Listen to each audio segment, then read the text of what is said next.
ABC Listen. Podcasts, radio, news, music and more. Hi there, it's PK from the new podcast Politics Now.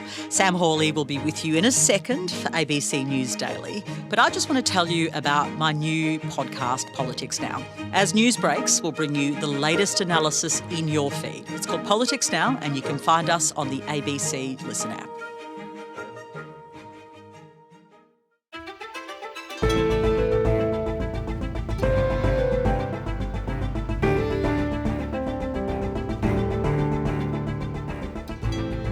The RBA's rate cut has been welcome news, but in reality it won't make much difference to a family's budget. So why is there speculation that the Prime Minister might call an early election because of it? Today we speak with a homeowner whose life was upended by the 13 interest rate rises, and to a pollster about why Labor's finding it hard to convince voters it's not to blame for the financial pain. I'm Sam Hawley on Gadigal land in Sydney. This is ABC News Daily.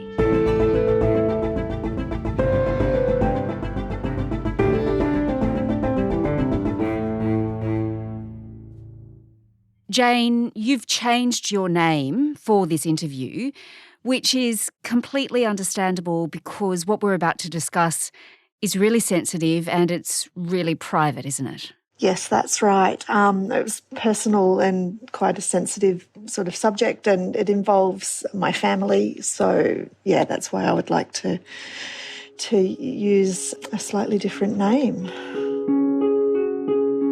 So tell me about your family and your life here in Sydney. I have a couple of kids. I'm in my early 50s, as is my partner. We're both professionals in the construction industry. We owned a house many years ago, but due to sort of work reasons and family reasons, we did sell that quite a few years ago. And when we returned to Sydney, obviously prices have gone up a lot and it was much harder to get into the market until fairly recently. We wanted to buy something so that our kids and us had stability and be able to, build those community ties, especially with regard to school and the kids. So what year did you rebuy a property? Remember the first time the interest rates went up? Yes. It was May 2022. Yes. We bought in April 2022. Oh, gosh. Right, and then interest rates went up 13 times. The lucky number. The Reserve Bank has raised the cash rate target for the first time in over a decade. The Reserve Bank has once again cranked up official interest rates. Another month, another rate rise. It's been the steepest rise in rates the central bank has ever inflicted. And what happened to your repayments then? So our repayments went up quite substantially. We did factor in that, eventually rates go up and you have to allow for that in your calculations and your due diligence before you decide to buy something. So we did consider that quite carefully. We never thought it would go up that many times in such a quick amount of time. The first few, we managed, we tightened our belts, we, stopped sort of spending on, anything we didn't really need, but then they just, kept going up. We were paying probably about a third of our salaries together to the mortgage. Eventually, that was over 50%. Basically was another full-time job for someone. So much. And in money terms, Jane, your repayments went from $6,000 a month to $11,000 a month. Yeah. Wow. Yeah. So much. Yeah, it was insane. We were on a knife edge. Such a stressful time for you. It was. It made us both ill, actually. Myself quite sick at the end of 2023. We both took on extra work out of hours, like second jobs. Never saw a family, never saw each other.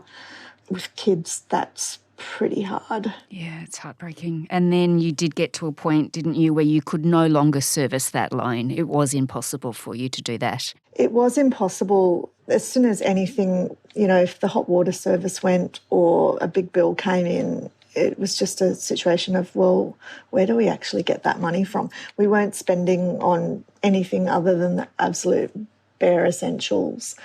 So it was a knife edge for a very long time, and that stress sort of builds up and makes you unwell and, causes, just not a happy family environment. So we decided we couldn't hold on any longer.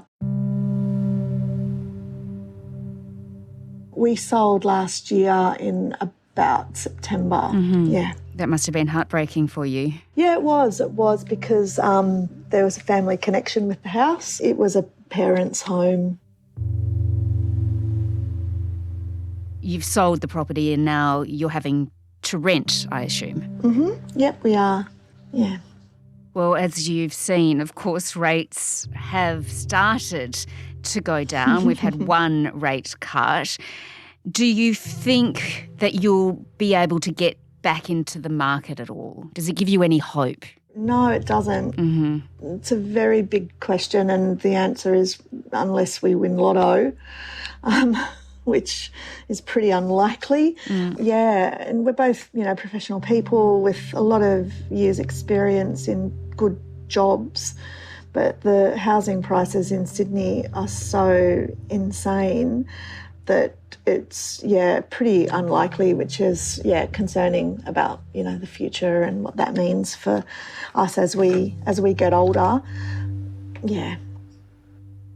So when you go to vote at the election this year, will you factor all of this in when you're making your decision who you vote for? Yeah, I will, but I think RBA is independent of the government. There's not a lot the government can do. I would rather put my vote to what I want to see in the future. I think the interest rates are one thing, but just the cost of housing, it shouldn't be an investment. It should be something that everybody should have access to. The cost of housing, that horse bolted probably 20 years ago. I don't think you could say that the current government, what were they able to do? They inherited this big problem.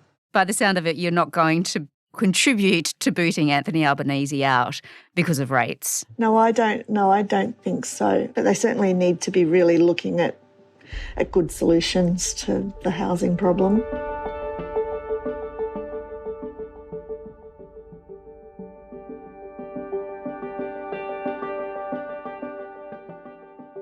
Kos Samaras, Director of RedBridge, which is a research and analytics company. Kos, we really wanted to chat to you about this rate cut and what it means for Anthony Albanese, because you're a pollster, of course, and in touch with voters all the time. Rates and the cost of living have been a thorn in Anthony Albanese's side right since he became Prime Minister. In fact, it was on the same month he was elected that rates began rising. But it doesn't mean it's his fault, right? No, but I think what his government failed to do was get on top of that narrative from the get-go. So ensuring that the Australian public were clear in their mind that his government had a plan in assisting Australians to get through this was critical. But I think where a lot of the political damage was done was in 2023 when his government was preoccupied with a referendum at a time when, yes, there were just over a dozen interest rate rises. Right, so they were talking, too much about the referendum and not addressing the fact that families were struggling. That's right. So they weren't, talking enough about it or doing enough about it? Not talking enough about it and emphasising that their priorities were in the right places. And so when we talk to Australians, the one thing they'll tell us is that his government has not had their eye on the ball on issues that mattered to them. And unfortunately, no matter how hard they've tried after the referendum, they built themselves a bit of a brand which they have not been able to shake. Right, and of course it's not just rates, is it? I mean, the cost of everything's gone up, so there's pressure on everyone. That's right. And we think about the interest rate cut. When we talk to Australians and we say, well, you've heard news about inflation coming down, you've seen there's a potential interest rate cut coming, what do you think about it? Do you think this is proof that the Albanese government's plan is working? Their response is no, it's because we've suffered for the last 2 years. Or alternatively, more cynically, some people tell us, well, it's because there's an election on. Yeah, I was going to say, how much will this rate cut help the Prime Minister? in your view? Because some people are actually speculating that he'll go to an early election because of it, so it must be good. Well, I think they're going to be disappointed. I mean, it's not the silver bullet they may be hoping for. I think at best it helps them with their own personal morale, that they're not dealing with just another negative story, that rates didn't go down. So that's a positive. But I think that's the full extent, I think, of the bounce they'll get. There might be some voters currently sitting on the Labor poll that were thinking of not voting for them that may stay with them. So there is some advantage there, but it ain't huge. I just think that he has not really paid all that much attention to it. And that's where I think his government's got into a lot of hot water at the moment. Well, I think he's certainly pretty aware of it by this point. After the rate cut, he was he was outside a home of a Sydney couple that had bought in 2021, so had suffered through all of these rate rises. So he's in tune with the public now, is he? Oh, absolutely. And his office and his party will be making sure that all the images and all the press conferences going forward are all about these types of Australians. Okay, I want to thank James and Lou and young Romy for welcoming me into their home this morning here in Dulwich in my electorate of Grainler. They bought here in 2021. So yesterday is the first time that they've seen a rate cut, and that will make an enormous difference to them. Now, will that be enough? We don't know. I mean, there are a number of seats that are in play at the moment that are situated in many of these mortgage belts across the country. The other advantage she does have is that we are not seeing evidence that Peter Dutton has convinced these same voters that Peter Dutton's economic plan is a viable alternative. So I think we're very much in a state of flux at the moment, and clearly both major parties are going to struggle to get to 76 seats. Okay, yes, so then we're looking at a hung parliament, of course. Well, the Treasurer, Jim Chalmers, he's making the point that Labor's management of the economy has been really good. The intersection of the tax cuts, the fact that we've got wages moving again, not accidentally but deliberately, combined with inflation coming down, means living standards are turning around. And Peter Dutton, though, he really has been telling Australians that Labor, Anthony Albanese, are to blame for the cost of living crisis that we're in. It's bad economic management. The Shadow Treasurer, Angus Taylor, he's been out since the rate cut saying basically the same thing. And the key to beating a cost of living crisis is strong economic management. And we've seen the opposite from Labor. We're seeing record levels. It's a repetitive message. Does that get through to voters? Is it hard for Anthony Albanese to counter that? It does get through to voters, but voters are also asking the question, well, okay, that's fine, what's your plan? So, there is this question mark with Dutton and the coalition. What about the generational divide, Kos? What's going on there? Because we know, of course, it's the younger generations that are really suffering through this. The baby boomers, they're pretty okay at this point. That's right. Just over 47% of the voters' roll at this election will be made up of millennial and Gen Z voters. So for the first time, they combined will be the biggest block of voters. So you make a good point. They are the ones who are suffering, and they vote differently. But what we do know about them is they have a far lower levels of values connection to any registered party in the country.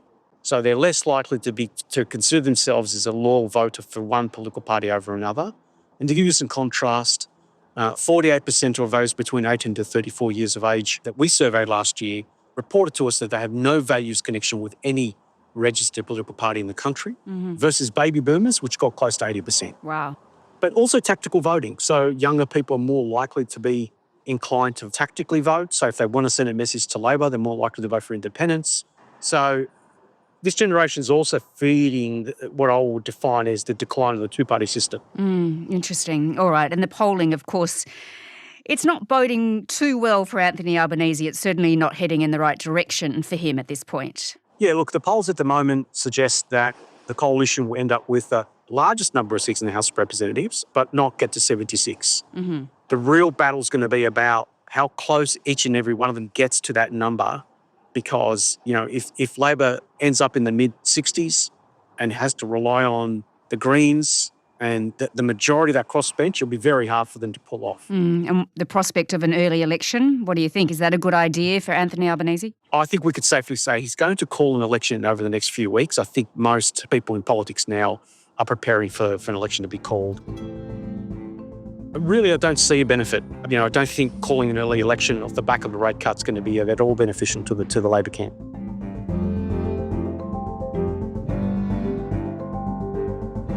Kos Samaras is a former Labor strategist, a pollster and director of the RedBridge Group. This episode was produced by Sydney Peed and Cara Jensen-McKinnon. Audio production by Sam Dunn. Our supervising producer is David Cody. I'm Sam Hawley. Thanks for listening.